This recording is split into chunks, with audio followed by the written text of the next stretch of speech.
We recommend replacing your Weddell Duo filters every 5 to 6 months for a single user in standard water conditions. Timing may vary based on water quality and usage.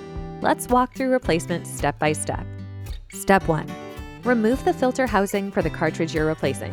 Gently twist the clear housing counterclockwise to remove it. Hold the Weddell Duo in place with your other hand to avoid loosening the unit. Step 2. Replace the filter cartridge. Match the filter to the correct housing using the cap colors: red for the black filter and blue for the white filter. Step 3. Reattach the filter housing. Align it with the matching color and gently turn clockwise until the assembly marks at the bottom are horizontally aligned. Step 4. Flush the Weddell Duo by running water for 3 minutes. Your Weddell Duo is now ready to use. Thank you for making Weddell water part of your wellness routine. Here's to many more clean, filtered showers ahead.